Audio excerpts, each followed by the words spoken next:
Welcome to the Town TV studio. Feels quite strange to be in here on a non-match day, but we've got two special guests and a special interview. Delighted to say that I've been joined by the CEO, Mark Ashton, and the manager, KIERAN McKENNA. Great to have you with us. And KIERAN, I think it's your first time inside the Town TV studio. It is, yes. It's lovely. Feels very professionally done. So, yeah, I've seen some clips from it. So, nice to finally be here. Absolutely. I mean, what a season so far. I think we should start on the pitch. I mean, mixing it with the three teams that got relegated last season, the budgets that they've got as well. I mean, how proud are you of what the team have achieved this season, KIERAN?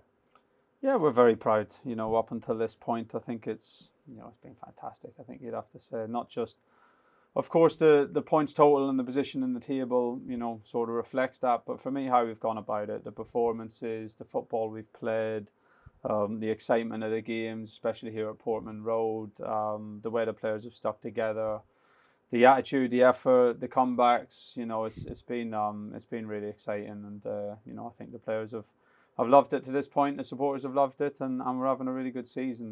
So yeah, we're proud of where we're up to by this point. But look, it's 34 games. We vowed to ourselves at the start of the season we were going to go with everything we got for 46 games, and that's what we plan to do. So we got 12 more, and we want to keep pushing on and try and improve and have some really great games to come. Yeah, absolutely. I think, Mark, you said it in pre-season that we're going to attack the division. I think it's been more of an all-out assault this year, hasn't it? Yeah, I think that we set our stall out probably as we did in League One, to be on the front foot. I think both on and off the pitch, we've attacked everything. We try and have almost like a hunter mentality in the football club.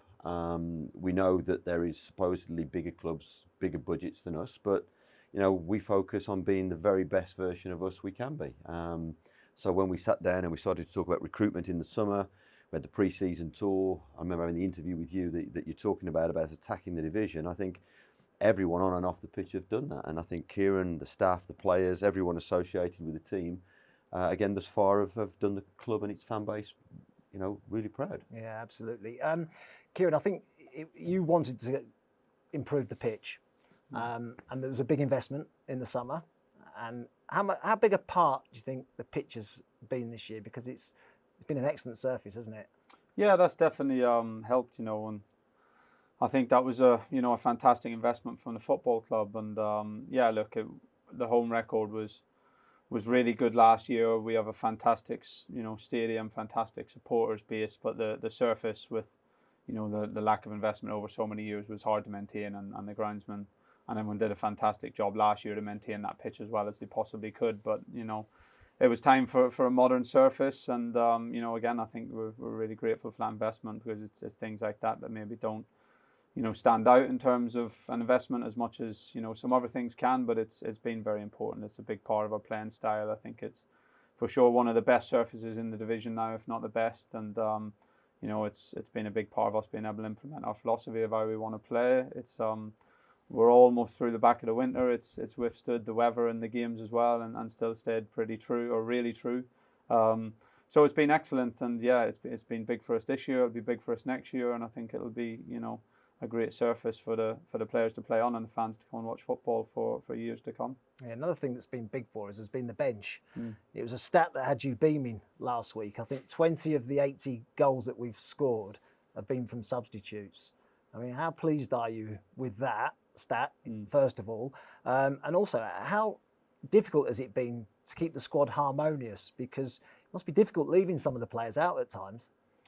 Yeah, I think, as I said, it's one thing that I am proud of, because I've always said I think it reflects really, really well on your group. We have a good squad, a big squad, but everybody does. So having that impact from the squad where we've got however many 20, 22, 23, 24, however many players you've got, but having them all fully engaged, fully invested in the direction of the club, fit, knowing their roles, ready to come on and make an impact. That's the hard bit, and that's what we've had over the last couple of seasons, to be honest. In League One as well, I think we were the highest scorers off the bench, maybe equal the club record, and we're there again already this year. So I think it's of course a great reflection on the individuals who come on and score the goals last year. For example, Freddie the Dapo come on and scored so many goals for so many big and important goals. Great reflection on him. other players this year have come off the bench, with Freddie being one of them, but other players have come on and scored a lot of goals. But I think more so it's a reflection on the group, on the culture within that group. And yeah, everyone wants to start. Players want to start games. How often do you get players knocking on your door? Yeah, it happens. You know, it's part and parcel of it. But I think, look, in terms of how we try and manage the squad, you know, honesty and respect really, and before anyone comes into the club, I'll, you know, have an honest conversation with them about how they see, you know, how we see them fit in, of course, what position and what role they might play in the squad, but also the competition and how I see the squad and how I see them fitting into that and what they'll bring to it.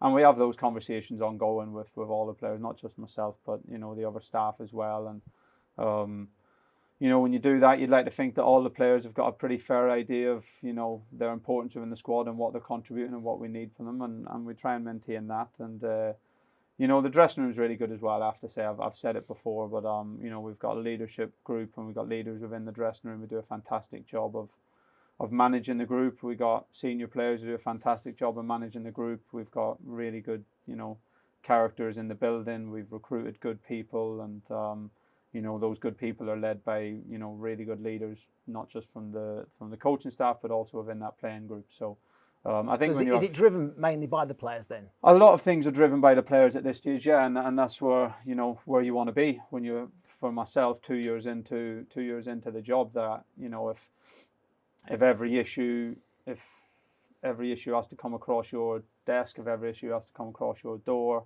if you're having to constantly put out fires, you know, you're going to spend a lot of energy that can be used elsewhere. So, you know, we've worked really hard to build that leadership within the group now, and I think they manage themselves really well. There's, you know, really good lines of communication with the coaching staff as well. So any little issues can get, you know, addressed and, you know, dealt with in the appropriate manner. And yeah, I think it's, you know, it's set up in a really good way now that the players, you know, they have their own code of conduct and their standards that they hold each other to when, you know, things need to be improved or addressed or, you know, built on, then the staff are able to help with that. And certainly whenever I need to have my input, I do that as well. So, yeah, I think to bring it back to the substitutes, I think there's so many things that go into having a record like that. It's not just technical, tactical things. It's not just having good players in the building. It's, you know, it's your culture and your people. And, you know, a lot of the time success comes back to that. And I guess that leads into the amount of late goals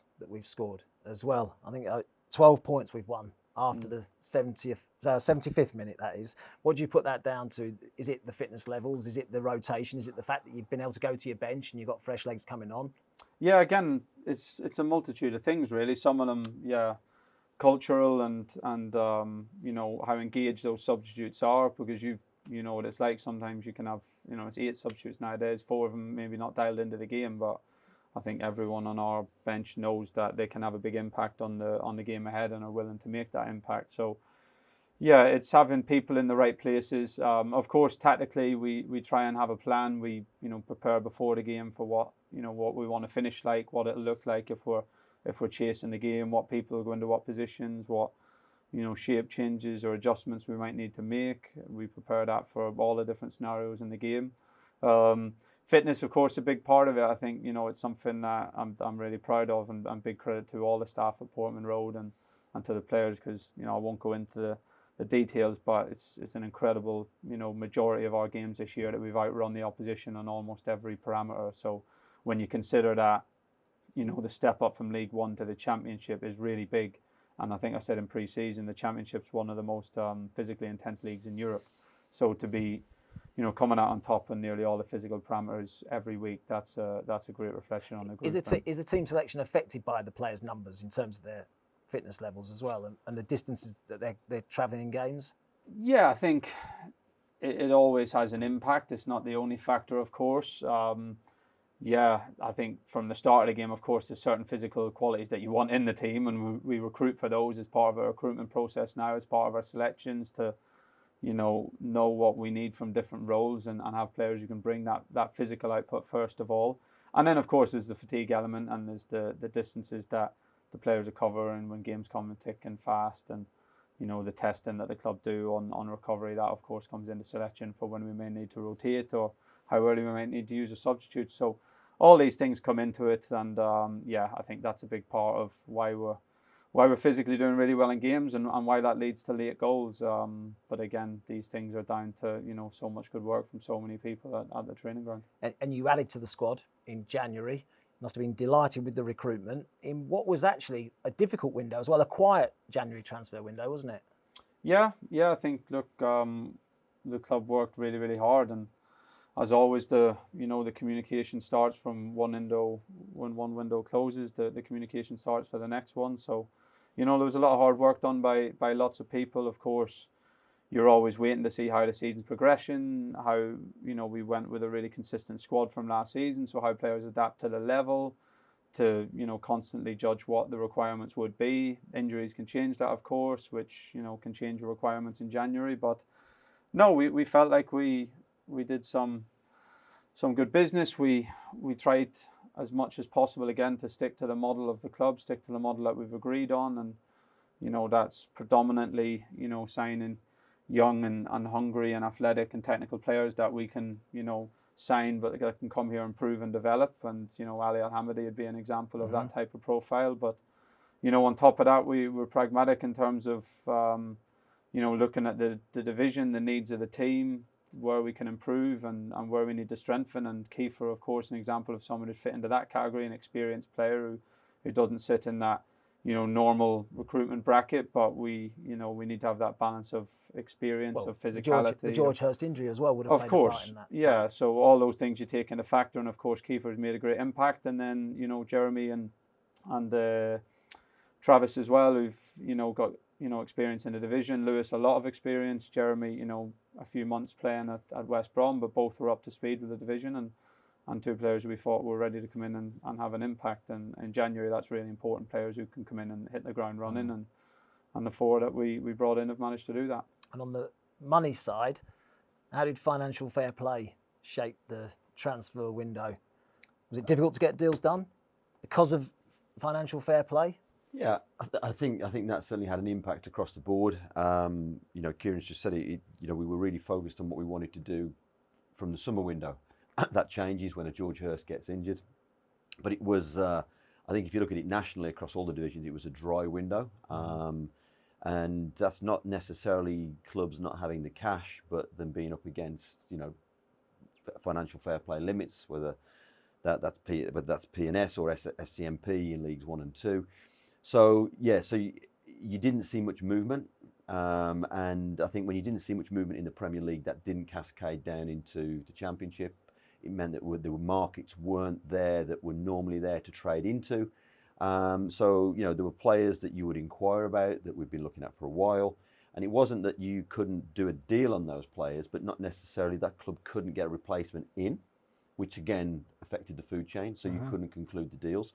So, yeah, I think it was a challenge. But I think, look, everything that we've done since we took over the club has been brave and bold. We've tried to be front-footed. We've tried to attack everything that we've done, whether that's on the pitch or off the pitch. And I think we ended up in a fairly good place. I think it was another solid window that helped us progress. Absolutely. The support this season, it's been incredible. Again, 11 times we've exceeded 29,000 through the doors at Portman Road. Easy to say it's because we're winning games that people are turning up, because people want to come and watch a winning team. But what else do you put it down to? Because it must be more than just that, because we were in Europe for how many years and didn't get these crowds. So is it the playing style? Is it the match day experience? What would you put it down to? I think if we just step back for a second, because if you just go back to the financial fair play question for a second, I think, again, just to reiterate to the fans, every penny they put into this football club assists us in financial fair play. The club will still lose substantial amount of money. Why? Because when we took over the club, we took over a club that for a decade had been run down and had deteriorated. Respectfully, you'd seen that. So we've had to invest and continue to have to invest in all areas. And that money plays against our financial fair play position. But what gives us headroom is the money that comes in, whether that's commercial, whether that comes in from the fans. Retail. And it's quite incredible. I think in the first season I was here, we talked about, I remember having a management meeting said this before, and I said we're going to sell 18,000 season tickets. And I think people around the table looked at me with a bit of disbelief. But you know what? This fan base stepped up. This fan base delivered 18,000 season tickets. This fan base has delivered now 22,000 season tickets. Before we took over this football club, said it before, we never sold more than 10,000 replica shirts. This season, this fan base has stepped up again. 43,000 shirts this fan base has sold.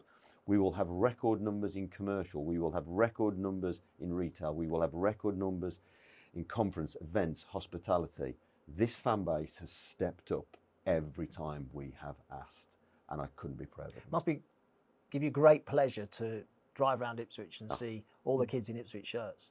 Because in years gone by, it was a Man United shirt, Liverpool shirt, Man City now, maybe Chelsea. Now all of a sudden, everyone's got an Ipswich shirt. It's incredible, isn't it? And the fan zone as well is another thing. When I come to the ground now, drive down the driveway and you see the fan zone absolutely round on a match day, it must give you such great pleasure.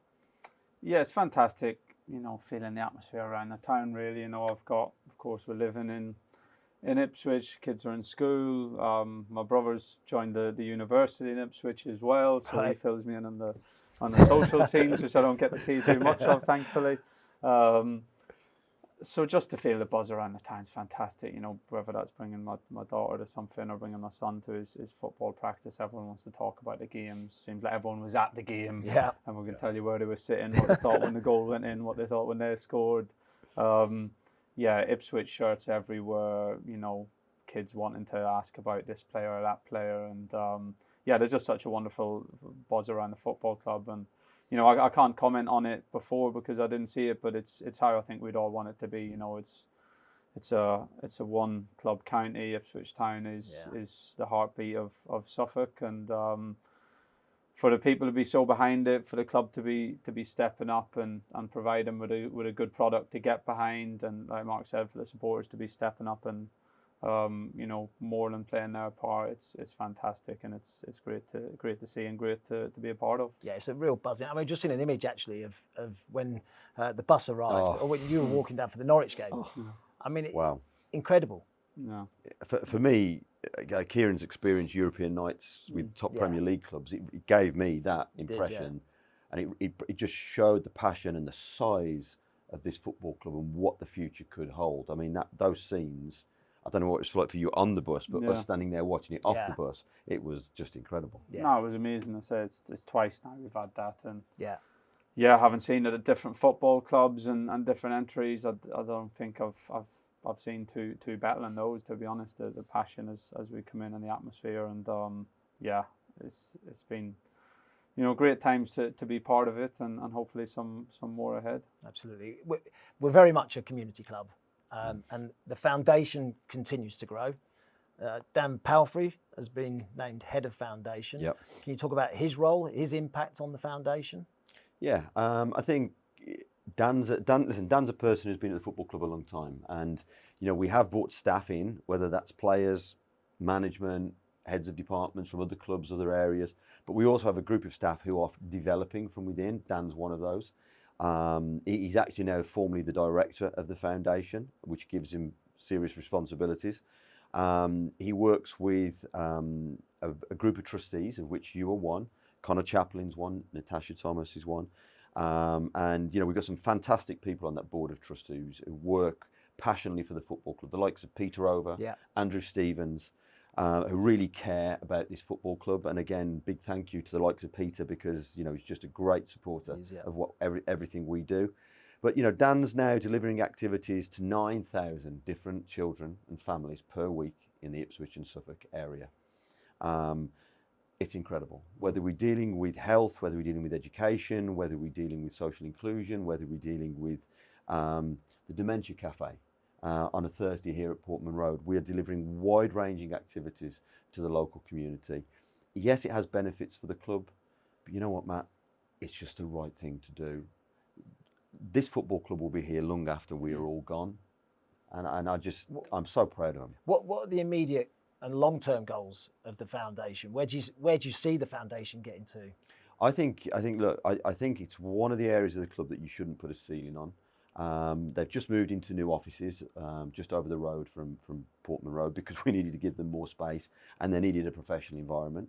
I think long term, we'd like to see the foundation have its own sporting facilities. I think that's a desire and an aspiration that we have, where they can deliver more activities to more families, more participants in the wider area.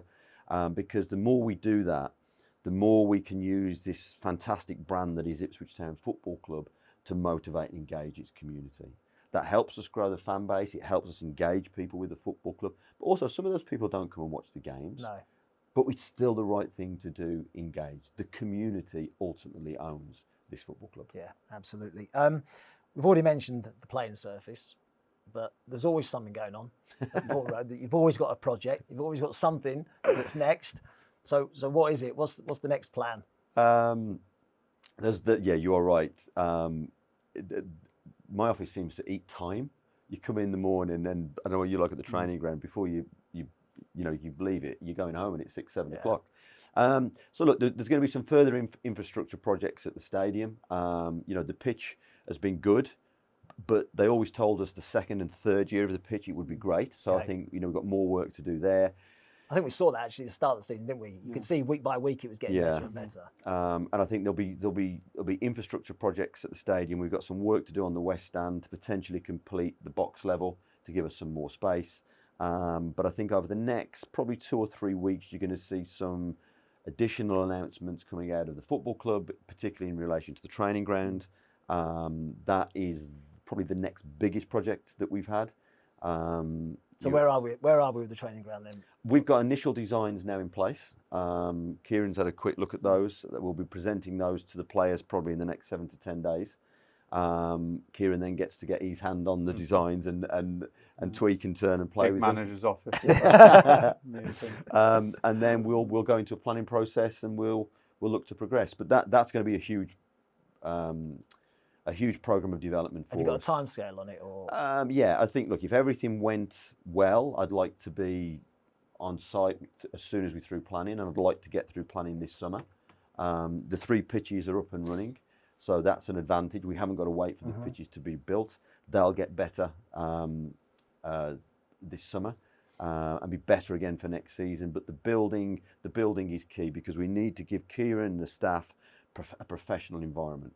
That will allow us to also alter the facilities that we've got and enhance the facilities for our academy and enhance our facilities for Joe and the women's team. So it's a major redevelopment at the training ground. And also trying to get players to come and sign as well. When you've got a training ground, state of the art, it would help, wouldn't it?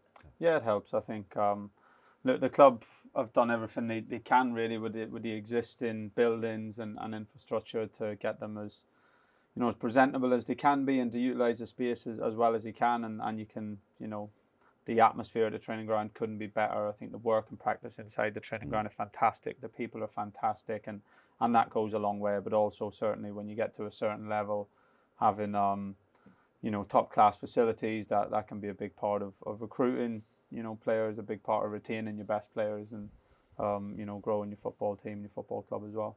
We talked about the training ground. Jumping ahead a little bit, maybe one you can't answer, I don't know. Redevelopment of the Cobbold stand. Is that on the agenda, something you've talked about? It's on the agenda, and again, there'll be information coming out of the club probably in the next 2 or 3 weeks in relation to that. That is not the next project for sure. Let me just manage expectation on that.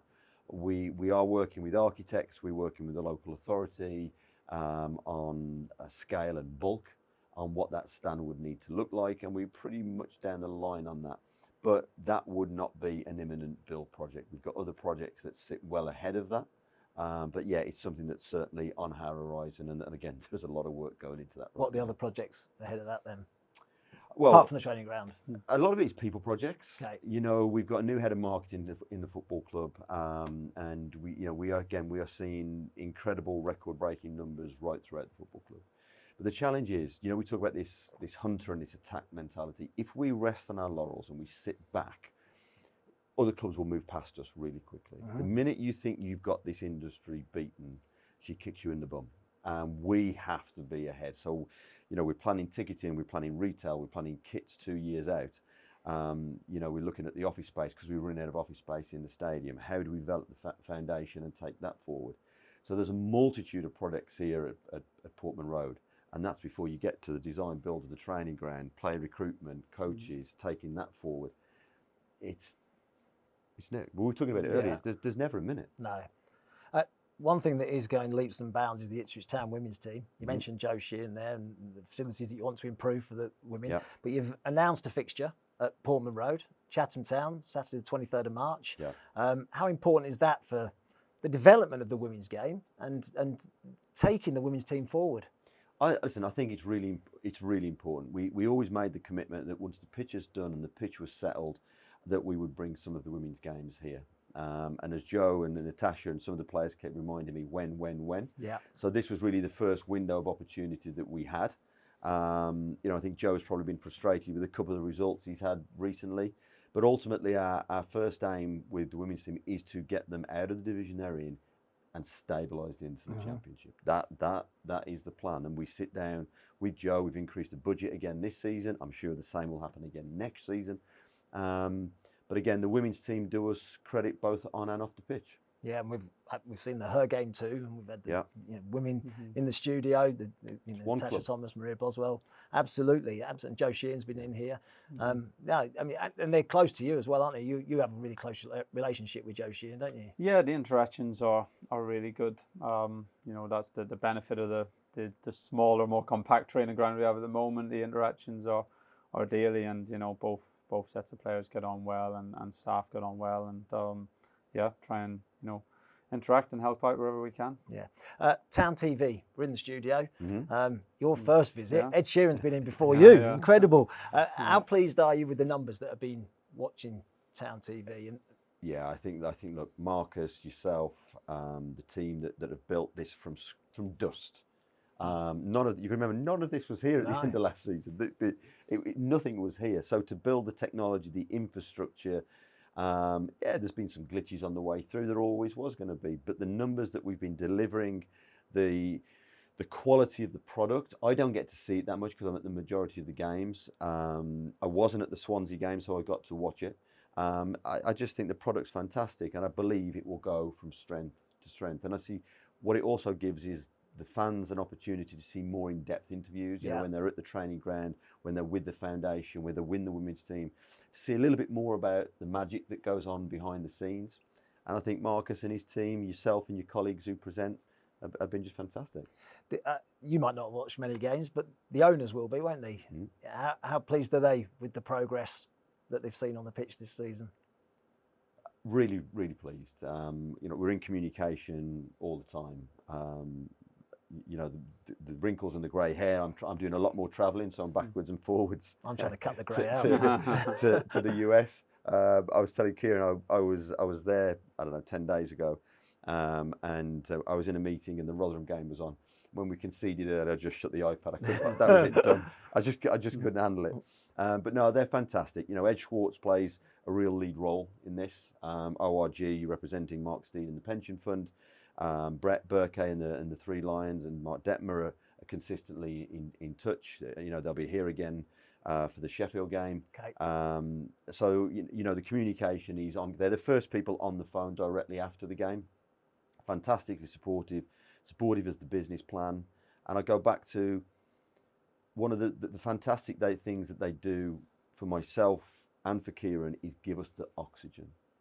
They don't meddle in the day-to-day running of the football club. They agree the strategy. They make sure the finances are in place. They hold us accountable to the results and what we're going to deliver. And then they empower us to go and build this football club. You couldn't ask for a better board. No, I mean, you say you've recently been out to the US. How did that go? Good. Good. It's tough with the jet lag, I must admit, both ways. But it's good. They're so supportive. And it's much better to communicate face to face rather than try and do everything on Zoom. So as much as they come here, I try and go there. I will go out to the US and I'll hop around different states to see them wherever they are. But they're, again, good people, have this club at heart, and are with us for the journey. I was going to say, it's a long-term project with the owners. Sure. It's not, we get promoted, they cash in. Nah. Well, look, that's never been mentioned. And the way the club's structured, it just doesn't work like that. We've all bought into a long-term plan. And I think from my perspective, I would hope Kieran would say the same. They've just been really consistent. There's nothing that we have gone and asked for that they haven't said, no, there's a problem with that, or you shouldn't have that, or no, we're not going to do that. You know, whether it's a small thing or a large thing, they've been really supportive. Sat down with them before and mid-transfer window. This is what we wanted to do. We wanted to be brave. Would you support that? We wanted to be bold.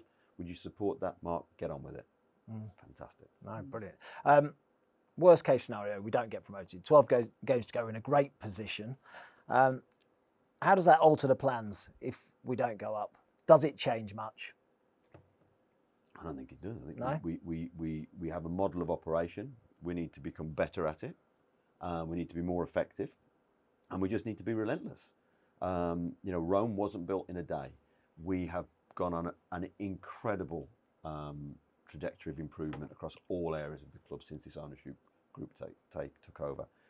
Off the pitch and on the pitch speaks for itself. So from my perspective, whatever happens, we will just be relentless in rebuilding this club. Is that the final message for the supporters? For me, again, I go back to what I said earlier. Every time we've asked this fan base to step up, they have stepped up in their numbers. We cannot do this on our own. You know, we are the custodians of this football club. Ultimately, the fans and the community own this football club. I can't thank them enough. Kieran? No, and I see him as definitely a message of gratitude. And other than that, I think I always probably end up saying the same thing. It's just everyone keep trying to enjoy the journey. You know, of course, we know the destination someday, hopefully someday not too far away. We would love the club to be back in the Premier League, and we'll do absolutely everything in our power to, you know, day by day to try and make that happen. But I think, you know, it's about enjoying each little step along the way, each game for us at Can you enjoy the training it? ground. Yeah, I think I can. I do. I think it's been, I've really enjoyed the season. I have to say, of course, when Rotherham score after 76 seconds, I'm not enjoying that one, or the referee gives a penalty in the 93rd minute. But like, look, we're having a record-breaking season on top of, you know, a record-breaking season last year. You got a fantastic group of players who I see the dedication and the effort day in, day out. The fans I'd like to see the effort levels every single week, if not twice a week. We're playing a brand of football that is, you know, admired up and down the country. We got a wonderful support base that are selling out the stadium and, you know, backing us away from home as well. And we got a real unity throughout the football club. So, you know, of course, we know that the ultimately we'd love to bring the club back to the Premier League someday. But I think we all have to keep trying to enjoy the here and now and enjoy the days as they come and enjoy the challenges as they come. And the next one is Plymouth away on Saturday. All in all, things aren't bad, are they? Could be 12 games, could be 15 games. Who knows? But good luck Saturday. Good luck for the rest of the season. Really appreciate your time as always at such a busy period. Pleasure. Thank you. Pleasure.